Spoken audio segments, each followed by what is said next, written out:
SNDP സംരക്ഷണ സമിതിയുടെ ഭാരവാഹികളാണ്. ഇന്ന് മാധ്യമ സുഹൃത്തുക്കളെ ഇവിടെ കാണാനെത്തിയത് കേരളത്തിൽ ഈ കഴിഞ്ഞ ദിവസം സമൂഹ മാധ്യമങ്ങൾ മുഴുവൻ ചർച്ച ചെയ്തതും ഈ സമൂഹം മുഴുവൻ ചർച്ച ചെയ്തതുമായ ഒരു വിഷയത്തെ സംബന്ധിച്ച് പറയാനാണ്.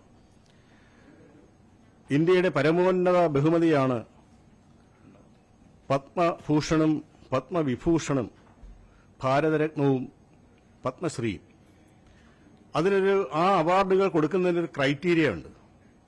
അവാർഡ് നിർണയ കമ്മിറ്റി ആ ക്രൈറ്റീരിയ പരിശോധിക്കുകയും ആ ക്രൈറ്റീരിയയ്ക്കകത്ത് നിന്നുകൊണ്ട് ആരെയൊക്കെയാണോ നോമിനേറ്റ് ചെയ്യുന്നത് ആ നോമിനേഷനെ സംബന്ധിച്ച് ഇന്റലിജൻസിന്റെ സമ്പൂർണമായ വളരെ ശക്തമായ പരിശോധനകൾ നടത്തിയതിന് ശേഷം മാത്രമാണ് അങ്ങനെ ഒരാളിനെ ഈ അവാർഡ് നിർണയിക്കുവാൻ സ്വാതന്ത്ര്യാനന്തരം മുതൽ ഇന്നുവരെ ഉണ്ടായിട്ടുള്ളത്. പക്ഷേ അതോടൊപ്പം തന്നെ ഈ ക്രൈറ്റീരിയയിൽ ഏറ്റവും പ്രധാനപ്പെട്ട ഒരു കാര്യം, ഇവിടെ ഏറ്റവും പ്രധാനപ്പെട്ട ഒരു കാര്യം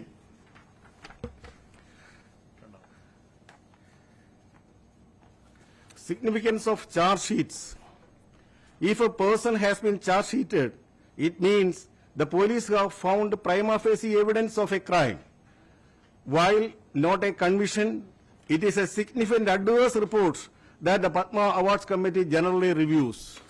ഇവിടെ ശ്രീ വെള്ളാപ്പള്ളി നടേശൻ CC 50/2021 എന്ന് പറയുന്ന കൊല്ലം CJM കോടതിയിൽ നിലവിലുള്ള ഒരു കേസിൽ കുറ്റപത്രം സമർപ്പിച്ചിട്ടുള്ള വ്യക്തിയാണ്. ആ കുറ്റപത്രത്തിലെ പ്രധാനപ്പെട്ട സെക്ഷൻ 420 ചീറ്റിംഗ്. ഇപ്പൊ ചീറ്റിംഗ് കേസിലോ ഫ്രോഡ് കേസിലോ ഉൾപ്പെട്ട ഒരാൾക്ക് കൊടുക്കുവാൻ പാടില്ല എന്ന് ക്രൈറ്റീരിയ വ്യക്തമായി പറയുന്നുണ്ട്. അവിടെ 420യും അതുപോലെ ഫ്രോഡും ഒക്കെ അട്രാക്ട് ചെയ്യുന്ന വകുപ്പുകൾ എഴുതി ചേർത്ത് കുറ്റപത്രം സമർപ്പിക്കപ്പെട്ട ഒരു കേസിലെ പ്രതി. അതോടൊപ്പം തന്നെ micro finance case 21 micro finance കേസുകളിൽ കുറ്റപത്രം തയ്യാറായി കോടതിക്ക് റിപ്പോർട്ട് കൊടുത്തിരിക്കുകയാണ്. ആ കോടതിയുടെ സർവിലൻസ് സൂപ്പർവിഷനിൽ നടക്കുന്നൊരു അന്വേഷണം, ആ കോടതിയുടെ സൂപ്പർവിഷനിൽ സ്പെഷ്യൽ ഇൻവെസ്റ്റിഗേഷൻ ടീമിനെ വെച്ചാണ് അന്വേഷണം നടത്തുന്നത്. ആ അന്വേഷണത്തിൽ കുറ്റക്കാരനെന്ന് കണ്ട് റിപ്പോർട്ട് തയ്യാറാക്കി കോടതിക്ക് കൊടുക്കാൻ മാത്രമുള്ള നടപടിക്രമം മാത്രമേ ഉള്ളൂ. ആ കേസിലെ പ്രതി 21 കേസിലെ തട്ടിപ്പ് കേസിലെ പ്രതിയാണ്. നിരവധി എഫ്ഐആറുകൾ വേറെയുണ്ട്. അതോടൊപ്പം തന്നെ ഇന്ന് ചേർത്തലയിൽ SNTRUSTന്റെ യോഗം നടന്നുകൊണ്ടിരിക്കുക, ബോർഡ് മീറ്റിംഗ്. ഇതുപോലുള്ളൊരു ബോർഡ് മീറ്റിംഗ് 2014 നടന്നപ്പോൾ അന്നത്തെ ട്രസ്റ്റ് എക്സിക്യൂട്ടീവ് മെമ്പറായിരുന്ന അഡ്വക്കേറ്റ് ചെറുനിയൂർ ജയപ്രകാശ് അവിടെ അഡ്മിഷനെ സംബന്ധിച്ചും നിയമനത്തെ സംബന്ധിച്ചും അഴിമതിയെ സംബന്ധിച്ച് ഒരു ചോദ്യം ചോദിച്ചു. ആ ചോദ്യം ചോദിച്ചതിന് ആ വക്കീലിനെ മൃഗീയമായി ഉപദ്രവിച്ചു. ആ മൃഗീയമായി ഉപദ്രവിച്ച കേസിലെ പ്രതിയാണ് വെള്ളാപ്പള്ളി നടേശൻ. ആ കേസ് ഇന്ന് ആലപ്പുഴ കോടതിയിൽ നിലനിൽപ്പുണ്ട്.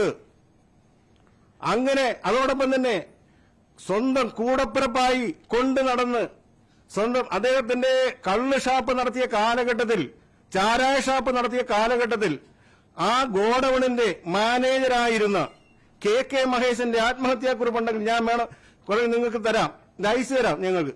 ഈ ആത്മഹത്യാക്കുറിപ്പ് എന്ന് വായിക്കുന്ന ഒരാൾക്ക് ഇത്രമാത്രം വളരെ മോശമായ ക്യാരക്ടറുള്ള ഒരു വ്യക്തിയെ കേരളത്തിന്റെ മണ്ണിൽ നിങ്ങൾ എവിടെ അന്വേഷിച്ചാലും കാണില്ല, എവിടെ അന്വേഷിച്ചാലും കാണില്ല. അല്ലെങ്കിൽ ഈ ആത്മഹത്യാക്കുറിപ്പിനെതിരായിട്ട് അല്ലെ വേറെ എന്തെങ്കിലും നടപടി അദ്ദേഹം എടുത്തില്ല. അത്രമാത്രം ഗുരുതരമായ കുറ്റകൃത്യങ്ങളിൽ നിരന്തരമായി ഏർപ്പെട്ടുകൊണ്ടിരിക്കുന്ന രാജ്യദ്രോഹ കുറ്റമായ അനധികൃത വയർലെസ് സെറ്റ് കേസിൽ പ്രതിയായിരുന്നു. ഇത്രമാത്രം ഗുരുതരമായ കുറ്റകൃത്യങ്ങളിൽ ഏർപ്പെട്ട് ഇപ്പോഴും ആ കുറ്റപത്രം സമർപ്പിക്കപ്പെട്ട ആൾക്ക് ഈ പത്മ ബഹുമതി കൊടുക്കുക എന്ന് പറഞ്ഞാൽ ഈ രാജ്യത്തെയാണ് അപമാനിച്ചത്. ഈ രാജ്യത്തെ അപമാനിച്ചു. പത്മ അവാർഡിനെ അതിനിഷ്ഠൂരമായ രീതിയിൽ, അതിമോശമായ രീതിയിൽ ആ അവാർഡിനെ പോലും മോശപ്പെട്ട രീതിയിൽ പ്രതികരിച്ച വെള്ളാപ്പള്ളി നടേശൻ. ആ പത്മ അവാർഡിനെ പറ്റി എന്താ വെള്ളാപ്പള്ളി നടേശൻ പറയുന്നത്? നിങ്ങൾക്കെല്ലാം അറിയാം, നിങ്ങൾക്കെല്ലാം കിട്ടിക്കാണും. ആർക്ക് വേണം, ഏത് പട്ടി പോലും ഇത് വാങ്ങിക്കില്ല എന്നാ വെള്ളാപ്പള്ളി നടേശൻ പറഞ്ഞത്. ഒരു പട്ടിക്കും വേണ്ടാത്ത അവാർഡാ ഈ പത്മ അവാർഡ്. ആ അവാർഡ് എനിക്ക് തന്നാ വാങ്ങിക്കില്ല, ആർക്ക് പണം കൊടുക്കുന്ന ആർക്കും കിട്ടുന്ന അവാർഡാണെന്ന് പറഞ്ഞു. യഥാർത്ഥത്തിൽ ആ പറഞ്ഞതിനെതിരായി രാജ്യദ്രോഹ കുറ്റമാണ് ചെയ്തത്. അയാൾക്കെതിരായി ക്രിമിനൽ കേസെടുത്ത് ജയിലിലടക്കേണ്ട വ്യക്തിക്ക് പത്മഭൂഷൺ നൽകി ആദരിച്ച ആ നടപടിക്രമം അതാരായാലും ശരി അവർ രാജ്യത്തോട് മാപ്പ് പറയണമെന്നാണ് ഞങ്ങൾക്ക് പറയുവാനുള്ളത്.